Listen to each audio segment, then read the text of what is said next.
ভাল লাগছে? খুব সুন্দর লাগছে। ভাবি লালটুকা এক্ষুনি তো এখানে ছিল, বাইরে নাই? না, তুমি এত সেজে গেছে কোথায় যাবা? প্রিন্স হোটেলে রিহার্সেল আছে। হোটেল আবার কিসের রিহার্সেল? ডিরেক্টর যেতে বলেছে।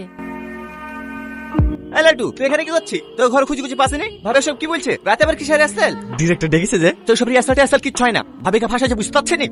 ওই ডিরেক্টরের ব্যাপারে মনে খারাপ খারাপ কথা শুনেছি। তোকে আজকে রাতেই বলতো ভাবিকে হোটেলে রাতে একটা ডাকছে, তুই কিছু বুঝতে পারছিস নি? পাগলা হয়ে গেছিস নাকি?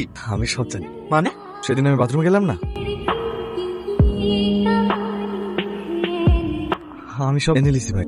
তাই বলে তুই নিজের বউকে ছাড়, ও স্বপ্ন পূরণ করার জন্য যদি এই পথ বেছে নিতে পারে, আমি কোনোদিন ওর পথে বাধা দাঁড়াবো। আমি ওর জন্য সবকিছু করতে পারি, সবকিছু। তোর মাথাটা খারাপ হয়ে গেছে, পাগলা হয়ে গেছিস। যা যা যা যা, যা খুশি তাই কর। আমি আর কিছু বলছি না। ছাড় না, আর সুখে আমার সুখ। দাদা ডান্ডি দিলেন, তাড়াতাড়ি পৌঁছে যাবো।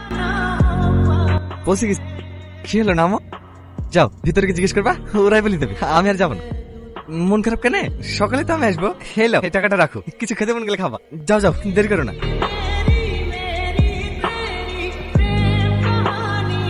আমার কিচ্ছু লাগবে না, আমি হব না গায়িকা। আমার শুধু তোমাকে লাগবে, শুধু তোমাকে। I love you Laltu, I love you.